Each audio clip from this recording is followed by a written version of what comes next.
আসসালামু আলাইকুম। যে যেখান থেকে আজকের ভিডিওটি দেখছেন সকলকে জানাই স্বাগতম। আজকে খুবই গুরুত্বপূর্ণ একটা ভিডিও হতে চলেছে, অবশ্যই আপনাদের ভালো লাগবে। আশা করি আপনারা এই ভিডিওর মাধ্যমে উপকৃত হবেন। প্রত্যেক দিন দুবাই ভিসার নিউজ আপনারা শুনে থাকেন, কিন্তু আজকে যে দুবাই আসার পরে আপনাদেরকে কি করতে হবে সে নিয়ে বিস্তারিত কিছু কথা বলবো। আশা করছি পুরো ভিডিওটির সাথে থাকবেন। সম্মানিত দর্শক শ্রোতা, আজকে বিকালবেলা আমি চিন্তা করেছি আমার সবগুলা ভিডিওতে যাতে করে আমি দর্শকদের জন্য কিছু কথা বলতে চাই যা দর্শকদের উপকারে আসে, সেই সূত্রে আজকের ভিডিওটি মেক করা। আমি রাতে যখন বাইরে যাই তখন একটি কথা মনে পড়লো, আপনারা যারা সংযুক্ত আরব আমিরাত সহ পৃথিবীর যে কোনো দেশে এসেই পড়েছেন তাদের জন্য আজকের ভিডিওটি খুবই গুরুত্বপূর্ণ। অবশ্যই স্কিপ না করে পুরো ভিডিওটি শুনবেন এবং কি আপনাদের মাথায় এই কথাগুলো আপনারা ঢুকিয়ে নেবেন। যারা চোখে স্বপ্ন নিয়ে আসে প্রবাসে কি বাস্তবতা দেখে অনেক সময় হতাশ হয়ে পড়ে। আসলে প্রথম কয়েক মাস আপনি ভাববেন নতুন বাসা, নতুন পরিবেশ, একা থাকা, সব কিছুই কাঁধে ভর দেয়। রুমে ঢুকে ফোন আপনার হাতে নেওয়ার পরে যখন আম্মুর নাম্বারটা দেখবেন তখন চুপ করে বসে থাকবেন, কিন্তু এটাই শুরু। ভাঙা পড়ার প্রথম ধাপ এটা। তখন মনকে শান্ত রাখবেন এবং কি নিজেকে বুঝাবেন প্রবাস জীবনে এসেছেন, মা বাবা ভাই বোন সবার হাসি খুশি মুখটি যাতে সুন্দর থাকে, সুন্দর দেখেন। এই জন্য আপনাকে অবশ্যই হাল ধরে রাখতে হবে, আপনাকে কোনো প্রকার চিন্তা করা যাবে না। কেউ বলবে না তুমি পারবা, তবু আপনাকে পারতে হবে। বিদেশ সবাই বাস্তব, কেউ কারো পাশে আসে না। কেউ বলবে না চলো আমরা একসাথে চলি। আপনার নিজেকে কষ্ট করে আপনার নিজেকে ভাষা শিখতে হবে, আপনার নিজেকে চলতে হবে। আপনাকে সবার পাশে দাঁড়িয়ে আপনাকে আপনার জীবনকে এগিয়ে নিতে হবে। এছাড়াও আপনি কাজ শিখবেন, কিন্তু তার চেয়েও বেশি শিখবেন বিনয়।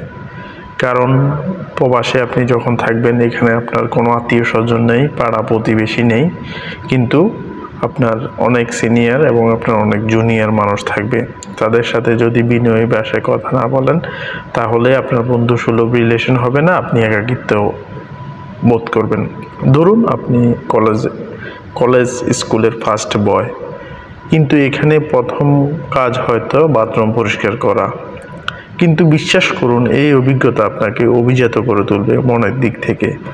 এবং এর শক্তি কতটুকু আপনি বাস্তবে যখন কাজে লাগাবেন তখন বুঝতে পারবেন। টাকার হিসাব আপনি ক্যালকুলেটর ছাড়াই মুখস্থ শিখে ফেলবেন, কারণ একটা ভুল হিসাব মানে একদিন না খেয়ে থাকা। বাংলাদেশে হয়তো মাসে 500 টাকা উঠালে মনে হতো না, বা বন্ধু বান্ধবদেরকে নিয়ে ঘুরলেও মনে হতো না আপনার কি 500 টাকা কোনো বিষয় না। কিন্তু এই দেশে আপনি যখন একদিনে স্যালারি কেটে নেওয়া হবে 30 দিরহাম বা 30 রিয়াল এরকম, তখন আপনার খুব কষ্ট লাগবে, কারণ সারাদিনে আপনি 30 দিরহাম হয়তো কামাতেও পারতেছেন না। আপনি বুঝবেন ঘুমার আলসেমির সাথে বিলাসিতা কি। আপনি প্রথম কয়েক মাস এমন হবে ঘুমিয়েছেন 3 ঘন্টা, 2টা কাজ করেছেন, তারপরে মনে হবে আরেকটু চলতে হবে নিজেকে, আরেকটু নিজেকে আপনার কাজের দিকে মনোনিবেশ করতে হবে। যেহেতু এখানে কাজ করলে আপনার পয়সা আরেকটু বাড়তি আসে, আপনি বাড়তি একটা কাজ করবেন, বাড়তি পয়সা আসবে। কিন্তু হাল ছেড়ে দিলে চলবে না, আপনাকে এগুলা থেকে আপনাকে শিখতে হবে।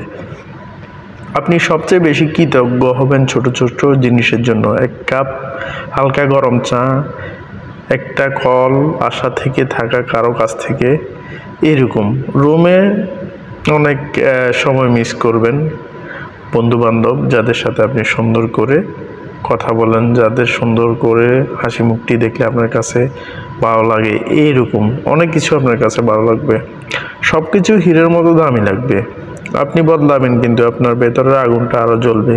কেউ হয়তো বলবে তুই অনেক ছেঁচড়া, তুই অনেক খারাপ। আপনি হাসবেন, কারণ আপনি জানেন আপনার ভেতরের যুদ্ধগুলো কেউ জানে না।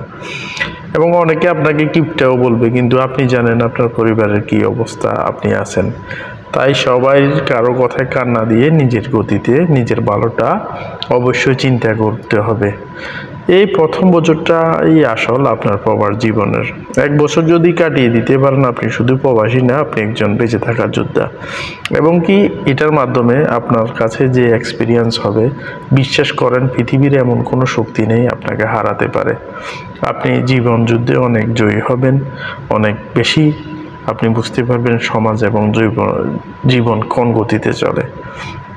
আশা করছি প্রবাসে আসার পরে আপনি এই বিশেষ মুহূর্তগুলো আপনার বিশেষ অনুভূতি সৃষ্টি করবে, এবং কি ওই অনুভূতিগুলোতে আপনাকে অবশ্যই শক্ত হতে হবে। কারো কথায় কষ্ট নেওয়া যাবে না, কারো কথায় আপনি রিয়েক্ট করা যাবে না। মুখ বুঝে সব সহ্য করে আপনার লক্ষ্যের দিকে এগোতে হবে, এবং এরই মাঝে আপনার সফলতা আপনার জীবনের আপনার অদৃষ্ট লক্ষ্যে আপনাকে পৌঁছাতে সাহায্য করবে। আশা করি আজকের এই ভিডিওটি আপনাদের জন্য উপকার হবে। আমি চেষ্টা করেছি আপনাদেরকে সুন্দর একটা ইনফরমেশন দেওয়ার জন্য, যাতে করে আপনারা আপনাদের প্রবাস জীবনটাকে সুন্দর করে গোছাতে পারেন। পরবর্তী ভিডিওতে আবার দেখা হবে। ভিডিওটি অবশ্যই শেয়ার করে দিবেন। ভালো থাকবেন, সুস্থ থাকবেন। আল্লাহ হাফেজ।